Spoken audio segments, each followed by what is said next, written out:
Tu nous dis que tu as fait un x3 quasiment en bourse, et ensuite, tu nous expliques que tu veux plus faire de bourse. Mais pourquoi tu veux pas investir en bourse, mon ami? La bourse, c'est pas un casino en réalité. La bourse, c'est juste une société qui a décidé que ses titres s'échangeraient sur un marché libre. Voilà, c'est tout.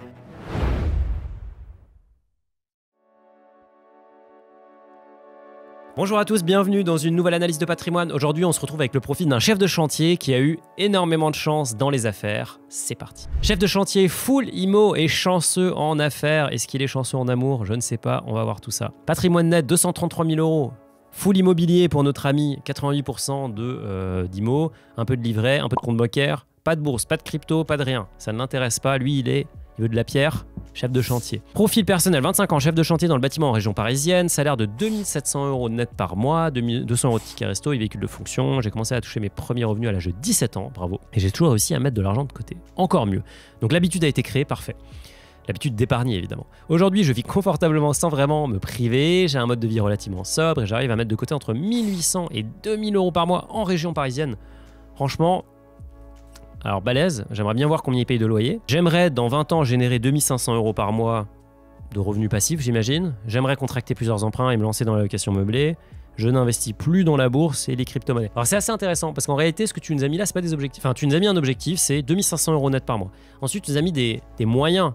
C'est emprunter. Contracter des emprunts, c'est juste une façon de faire. Ne pas investir en bourse, c'est juste une façon de faire. Mais tu n'investis pas en bourse, c'est dans les crypto-monnaies, etc. Ok, ça aurait été intéressant de comprendre pourquoi, parce que je pense que je rabâche tellement l'investissement en bourse. D'ailleurs, on a regardé les stats avec l'équipe. Le nombre d'investisseurs en bourse en France est en forte augmentation. Donc on se demandait dans quelle mesure, chez Finari, on était un peu responsable de ça. Alors je pense qu'on n'est pas les seuls, mais en tout cas, j'espère avoir contribué à relancer l'envie, la passion de la bourse chez les particuliers. Mais voilà, si tu regardes cette vidéo, dis-nous dans les commentaires pourquoi tu ne veux pas investir en bourse et en crypto-monnaie. Je pense qu'en crypto-monnaie, c'est un peu plus commun, mais en bourse, ça m'intéresse vraiment. Cash flow, on va regarder ça. Par le passé, j'ai eu de la chance de faire un peu d'argent grâce à deux opportunités. Il y a quelques années, j'ai travaillé dans un grand groupe où j'ai pu investir dans leurs actions. Les étoiles se sont bien alignées. En un an, j'ai investi 6 000 euros. Je suis reparti avec 17 000 euros. Grâce à une baisse du prix de l'action, un abondement, un échelonnement sur 2 années et une envolée du prix de l'action à la revente. Mais pourquoi tu veux pas investir en bourse, mon ami? T'as la main heureuse. Tu nous dis que t'as fait un x3 quasiment en bourse, et ensuite, tu nous expliques que tu veux plus faire de bourse. En plus, tu nous parles d'un dispositif qui est trop bien, qui est l'épargne salariale. Tu mets de l'argent, l'entreprise abonde, ils peuvent abonder jusqu'à 300% du versement que tu as effectué toi. Moi, j'ai encore des actions Sanofi, les amis. J'ai des actions Sanofi, je vais vous montrer sur le chart parce que ça me fait toujours rigoler. Donc, j'ai travaillé chez Sanofi dans une autre vie. Voilà, c'est là où j'ai découvert les ETF, d'ailleurs, je l'explique souvent. Et j'ai travaillé chez Sanofi en 2010. Et donc, quand je suis rentré, l'action était à 45 euros. Je me souviens très bien parce que là, à l'époque, c'était dur d'acheter et j'avais fait un versement volontaire la première année où j'étais arrivé, parce que j'étais en apprentissage à l'époque. J'avais fait un versement volontaire pour avoir un abondement. Donc j'avais versé 1000 euros, je crois, qui était le maximum possible en versement volontaire, et j'avais eu du coup 1000 euros d'actions Sanofi, ou 2000 euros d'actions, je me souviens plus, mais en gros j'avais eu des actions Sanofi gratuites. Et l'année après, alors c'était très généreux, j'avais eu je crois 6000 euros d'intéressement participation, et puis encore 6 000 ou 10 000 euros. Enfin, c'était énorme. Vraiment, pour un apprenti, c'était fou. Donc, j'ai été très bien rémunéré. Surtout, j'ai pu acheter des titres très peu chers, là, pour, je dirais, moins de 70 euros à l'époque. Bon, j'ai revendu. J'ai encore ce plan. Par contre, aujourd'hui, je suis passé sur leur allocation diversifiée, dans laquelle il y a des ETF, parce qu'ils sont très malins chez Sanofi, et on peut, en gros, faire des ETF dans des plans d'épargne. Si on fait des fonds dédiés, il y a tout un schéma un peu complexe. De base, il n'y a pas d'ETF malheureusement, ce qui est très bizarre en fait dans la loi. Je ne comprends pas pourquoi c'est fait comme ça. Mais en tout cas, j'ai profité de ce dispositif, toi aussi, donc je ne comprends pas pourquoi tu n'as pas envie de remettre le pied à l'étrier. En tout cas, tu as fait un très beau coup, bravo. Quelques années après, j'ai profité d'une autre opportunité. Je remplissais toutes les conditions pour bénéficier des aides de l'État pour un véhicule électrique, soit 19 000 euros. J'ai donc acheté une Tesla à 25 000, je l'ai gardée pendant un an sans que ça me coûte rien, et je l'ai revendue à 44 000. Bravo. Alors, je suis quand même allé vérifier si cette prime existait encore. Alors, la prime a été rabotée, apparemment. Donc, en fait, il y a deux choses. Il y a bonus et prime à la conversion. Donc, il n'y a plus de prime à la conversion. Et le bonus a été raboté. Et ça, c'est arrivé début décembre 2024. Donc, c'est tout récent, mais c'est fini. En tout cas, c'est beaucoup moins intéressant. Ou alors, si c'est encore intéressant, dites-le nous dans les commentaires pour que tout le monde profite du bon plan. Mais en tout cas, tu as fait deux belles affaires assez différentes. Intéressant. Immobilier. L'année dernière, j'ai acheté ma résidence principale pour 200 000 euros. Je l'ai financée avec mes fonds propres, une aide de 25 000 euros de mes parents et un prêt de 25 000 euros auprès de quelqu'un de ma famille. Ok, très bizarre. Je n'ai pas de crédit car les banques ne m'en accordaient que peu à l'époque et je voulais rapidement acheter le bien. Le vendeur venait de casser le prix pour liquider le bien. Ça peut être une bonne option. Vous savez, les marchands de biens qui achètent souvent, enfin qui achètent pas en cash, mais qui investissent leurs fonds propres, hein, et c'est comme ça qu'ils obtiennent des emprunts, le savent, la liquidité c'est roi. Dans un marché en difficulté, celui qui a du cash, c'est le roi. Cash is king. Donc là, tu as peut-être fait une bonne affaire à acheter sans crédit. De façon générale, c'est quand même plus intéressant d'utiliser l'effet de levier. J'ai fait une vidéo complète sur l'effet de levier. Je vais vous mettre le lien juste ici. Je pense que c'est vraiment le fonctionnement, enfin le mécanisme le plus essentiel à comprendre à côté de la bourse. Il y a la bourse et l'effet de levier. Et une fois que vous avez compris les deux, vous êtes équipé pour la vie. Je loue mon appartement sur Airbnb 120 jours par an, ce qui me rapporte environ 9 000 € par an. Je retourne chez mes parents pendant ce temps. Donc toi, tu es vraiment en mode optimisation à tous les... T'optimises tout, quoi. T'optimises tout. Bientôt, tu vas nous dire que tu loues peut-être aussi ta machine à café, etc. J'adore, franchement. J'adore parce que il n'y a pas de petit profit et 9 000 €, ça fait une vraie somme. Et en plus, tu peux passer du temps avec papa, maman, donc c'est très sympa. Attention, si tu habites à Paris, le plafond des locations a été raboté. Donc pour les résidences principales, maintenant, c'est 90 jours. J'ai reçu un mail tout à l'heure, d'ailleurs, pour Airbnb. Moi, j'ai pas d'Airbnb à Paris, mais ils rappellent que c'est 120 jours partout, mais à Paris, voilà, 90 jours maintenant, c'est raboté. Et donc, on est plus contraint. Donc, attention, si c'est ton cas, il y a des inspecteurs. Il y a une brigade d'inspecteurs Airbnb, je crois, à la ville de Paris. Je crois qu'ils sont une quinzaine ou une vingtaine. La mairie de Paris met le turbo sur la chasse aux meublés touristiques non déclarés. Pour les débusquer, 25 contrôleurs traquent les fraudeurs à Paris. Et ils débarquent un peu au hasard pour voir si les gens respectent bien la loi. Et si vous faites redresser, j'avais reçu l'avocat qui est le plus détesté, je pense, par la ville de Paris, puisque c'est lui qui défend souvent les propriétaires. Je vais vous mettre le lien juste ici, c'est super intéressant comme analyse. Bon, il vous partage tous ses tips, et surtout, il vous raconte aussi toutes les histoires qu'il a vécues, puisque Airbnb, évidemment, à l'origine, c'est pas des gens qui veulent frauder, c'est juste que le dispositif est apparu, donc vous voyez, les gens ont loué, et en fait, la loi a été positionnée, enfin a été votée, et ils se sont retrouvés souvent piégés. Donc tout le monde n'était pas un escroc sur Airbnb, il y a juste des gens qui voulaient louer leur appartement pour générer des revenus complémentaires, ce qui me paraît assez normal, mais c'est normal aussi que ça soit encadré. Je ne souhaite investir qu'en immobilier, c'est un secteur dans lequel je travaille, donc que je connais, cela me permet de mettre mes compétences à l'épreuve pour restaurer et aménager comme je l'entends. Pas de problème. Je pense qu'il y a deux choses. On parlait de l'effet de levier de votre argent, donc le prêt, mais je pense qu'il y a aussi l'effet de levier de votre temps. C'est quelque chose que j'ai appris à la dure. Moi, je suis exactement comme toi, j'aime bien faire les choses moi-même. Par contre, j'ai vu que le mieux, c'est quand même de faire soi-même au début, de comprendre et de déléguer. Et là, tu te démultiplies, parce qu'en fait, tu as plein de gens qui font mieux le travail que toi, souvent parce que c'est des spécialistes, et toi, tu peux te concentrer sur, j'ai envie de dire, excusez-moi l'anglicisme, le big picture. Donc tu peux observer tout ça de loin, tu peux réfléchir à comment faire évoluer ton entreprise ou ton bien immobilier, mais tu n'es pas obligé de le faire toi sur le terrain. Donc moi, tu vois, mes biens immobiliers, typiquement, j'ai des poils qui s'hérissent juste à l'idée de gérer les trucs très terre à terre. Par contre, j'ai quelqu'un qui s'en occupe pour moi, qui fait un super boulot, que je salue d'ailleurs, qui est incroyable, mais on travaille ensemble. Elle adore ça, elle est trop forte et je la rémunère évidemment pour ça, je baisse ma renta, mais moi au moins je m'enlève un truc qui me fait perdre un temps. Mais bon, toi si t'aimes ça, pourquoi pas. Mais juste garde bien en tête que l'effet de levier sur ton temps, il est aussi très précieux, et ton temps, c'est le seul truc qui est le grand égalisateur, hein. Bernard Arnault et moi, et n'importe qui, on a la même journée, 24 heures par jour. Donc, plus on met notre temps à profit pour faire des choses qui sont constructives, mieux on se porte. Et donc, je pense que là, typiquement, mettre un peu de crédit et surtout déléguer, tu pourrais mettre beaucoup plus de temps sur d'autres choses. Parce que ce qui compte, c'est pas que ce soit toi qui fasses la peinture, c'est que tu trouves quelqu'un qui la fasse très bien. Mais après, le rouleau, que ce soit toi ou quelqu'un d'autre, je pense que ça sera quand même très bien fait. Question, dans ma situation, que ferais-tu? Revendrais-tu ta résidence principale pour libérer du cash et enchaîner les emprunts? Ferais-tu une hypothèque? Ou garderais-tu ta résidence principale et prendrais-tu tes emprunts, même si cela pourrait être plus long? Alors je vois pas pourquoi ça pourrait être plus long pour ta résidence principale et de prendre des emprunts, puisque tu as acheté ta résidence principale en quasi cash, tu as fait un tout petit emprunt, en plus auprès de ta famille. Donc, alors, loin de moi de te recommander de ne pas déclarer l'emprunt, mais en soi, tu pourrais très bien oublier cette déclaration parce que ce n'est pas auprès d'une banque. Et par contre, du coup, tu aurais toute ta capacité d'emprunt. Donc, je ne suis pas sûr de comprendre le dernier cas. Faire une hypothèque, mais en fait, une hypothèque, généralement, c'est quand tu... Alors, tu pourrais refinancer ton bien, c'est vrai, mais l'hypothèque, on l'a fait au moment où on signe le crédit. Et vous savez, il y a plusieurs types de garanties. Il y a la garantie sur votre salaire. Si on a une situation qui est un peu instable, moi, j'ai fait un crédit quand j'étais j'étais en création d'emploi de société, donc j'avais pas d'emploi. Et donc j'ai fait ce qu'on appelle un PPD. Et donc c'est une hypothèque, voilà, c'est un privilège prêteur de deniers. Donc en gros, la banque peut saisir votre bien et le revendre si vous remboursez pas le crédit. Ça se fait très bien, ça coûte un petit peu d'argent au notaire, mais franchement c'est très très anecdotique. Donc c'est un très bon dispositif. Mais bon, dans ton cas, pas sûr que ça soit l'idéal, je pense que j'ai une meilleure idée. On va juste regarder ton cash flow ensemble et ensuite on regardera ton Finari et on réfléchira ensemble à la meilleure solution. Donc salaire, ça tu nous l'as dit, Airbnb, bah, ça te rapporte quand même 750 € par mois, hein, c'est pas anecdotique du tout. Ticket resto, ok.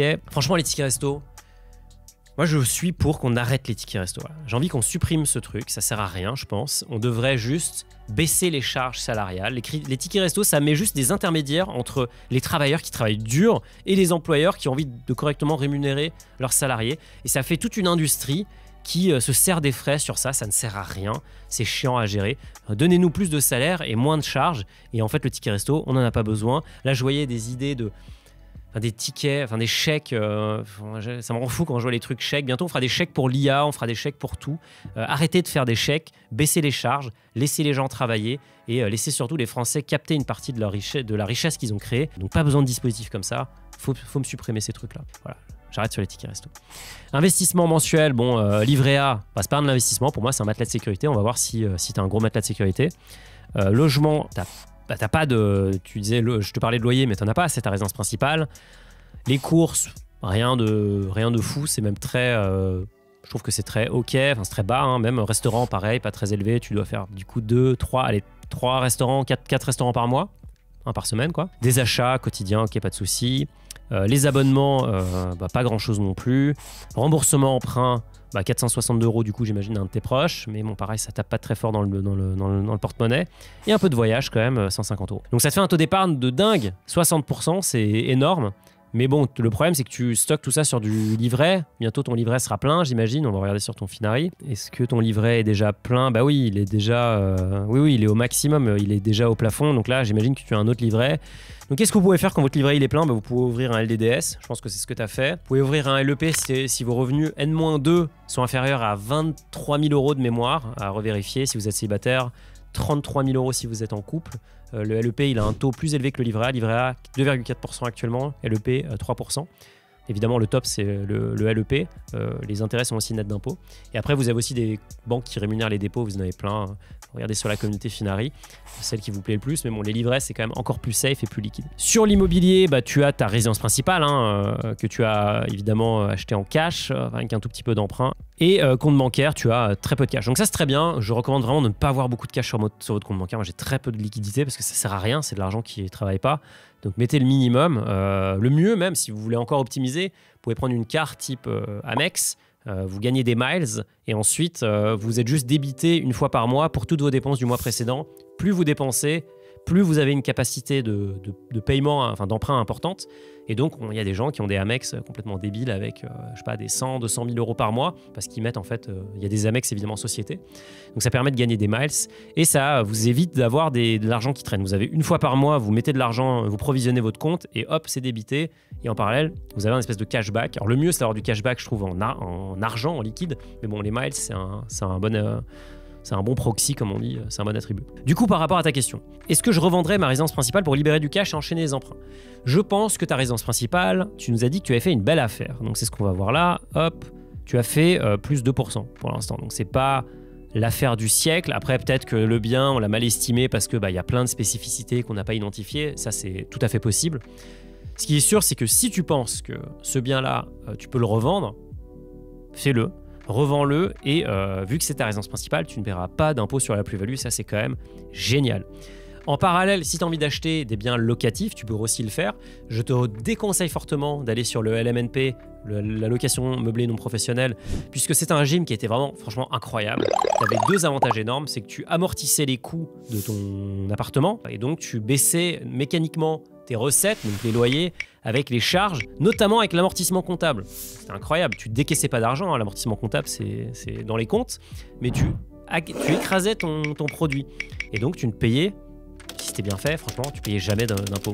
Et ça durait à peu près 10-12 ans avant que l'amortissement disparaisse, ou qu'en tout cas il se réduise fortement, parce qu'en fait tu vois l'appartement s'amortit différemment, chaque partie s'amortit de façon séparée, il y a un tableau d'amortissement qui correspond à une clé d'amortissement qui correspond à chaque partie du bien.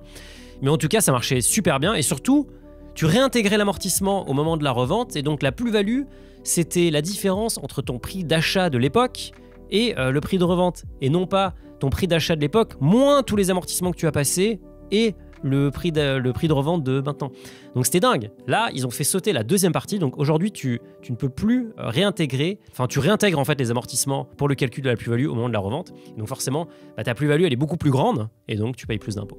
Mais il y a encore la partie amortissement pour écraser le résultat fiscal. C'est un statut qui est clairement dans le viseur, voilà, malheureusement, alors que ça a permis de rénover énormément de biens dans un pays où on est en pénurie de logements. Mais bon, voilà, pourquoi pas, hein, c'est pas moi qui fais les lois. Ce que je te recommande du coup plutôt, c'est de passer sur une SCI, parce que la SCI, c'est une société, c'est beaucoup plus stable, c'est beaucoup plus dur d'aller taper l'impôt sur les sociétés, l'IS, parce que ça tape dans le portefeuille de concrètement ceux qui créent la richesse, hein, parce que faut le rappeler, c'est pas l'État qui crée la richesse, c'est quand même les sociétés, les individus qui travaillent dans ces sociétés. Donc mieux vaut avoir une SCI à l'IS, c'est beaucoup plus scalable que d'avoir du LMNP qui malheureusement est en danger. Alors, j'adore le statut, mais j'en ai moi-même, mais c'est malheureusement en sursis. Donc à toi de voir en réalité. Tu peux aussi décider de faire plutôt des biens locatifs, dans quel cas tu as une belle capacité d'emprunt, plutôt le faire à l'IS, et je pense qu'il faut quand même déléguer une partie. Voilà, trouve les biens, trouve des gens de confiance, des ouvriers avec lesquels travailler, et ensuite fais-les travailler et concentre-toi sur autre chose, notamment, et c'est peut-être le dernier point, l'investissement, je pense, en bourse. Regarde ma vidéo, tiens, sur l'investissement en bourse, je vais te la remettre ici. Ou regarde n'importe quelle vidéo sur l'investissement en bourse, peu importe que ce soit mes contenus ou pas, mais ce que je veux dire par là, c'est que tu nous as démontré que tu avais fait une super belle affaire. La bourse, c'est pas un casino en réalité. La bourse, c'est juste des sociétés. Tu travailles peut-être dans une société qui est cotée en bourse d'ailleurs. C'est juste une société qui a décidé que ses titres s'échangeraient sur un marché libre. Voilà, c'est tout. Ça s'appelle une bourse. Mais les titres d'une société privée peuvent aussi s'échanger, c'est juste qu'ils s'échangent de gré à gré. La seule différence, c'est que une bourse, chaque jour donne un prix, chaque minute de l'ouverture donne un prix d'achat et de vente, du coup, pour chaque titre. Mais c'est pas parce qu'il y a un prix qu'il faut l'écouter. Donc c'est une machine à faire du bruit. À court terme, c'est une machine qui fait beaucoup de bruit. À long terme, c'est une machine pour créer de la richesse. Et sur le long terme, la bourse, ça fait entre 8 et 10% par an. Encore une fois, c'est pas moi qui le dis, c'est juste les stats, quoi. Donc, est-ce que tu as envie de rater ça? Est-ce que tu as envie de passer à côté de dispositifs qui sont vachement intéressants comme l'abondement dont tu as déjà profité? Je trouve ça dommage. Donc je pense que là, il y a peut-être un sujet d'éducation. Donc regarde les vidéos. Tu peux aussi lire mon livre ou regarder la communauté Finari. Franchement, il y a plein de sujets là-dessus. Mais forme-toi un petit peu sur ça. Tu verras que c'est pas un coup. Un casino, tu fais des coups, mais c'est quelque part où tu investis pour le long terme. Tu investis vraiment pour le très très très long terme. Et c'est à ça que ça sert. C'est pas parce que tu peux vendre que tu es obligé de le faire. Donc un peu d'éducation sur cette partie-là, et je pense que tu pourrais revoir ta position et peut-être allouer une petite partie de ton gros taux d'épargne à cette partie-là. En tout cas, ce qui est sûr, c'est que cet argent-là, je pense qu'il va falloir le faire travailler. Pour moi, c'est tout trouvé. Tu peux mettre 50% en bourse et 50% pour un apport pour acheter ton prochain bien immobilier. Après, à toi de voir si tu veux faire une résidence principale ou un bien locatif. Voilà, j'espère que ça t'a aidé. En tout cas, bravo pour ton parcours. Super impressionnant de voir quelqu'un qui travaille depuis 17 ans, qui s'est épargné et qui met la main à la pâte, quoi. Franchement, qui bosse. C'est assez admirable. J'espère que ça vous a aidé aussi, que ça vous a inspiré. Si vous voulez que j'analyse votre patrimoine, le lien est dans la description. Chaque semaine, avec mon équipe, on choisit un profil. Donc ça peut être une personne qui débute, ça peut être une personne qui est plutôt très avancée, ça peut être quelqu'un qui n'a pas beaucoup d'argent, ça peut être quelqu'un qui a beaucoup d'argent. L'objectif, c'est que ensemble, on devienne des meilleurs investisseurs. Je vous souhaite du coup des bons investissements. Faites quand même attention et je vous dis à très vite.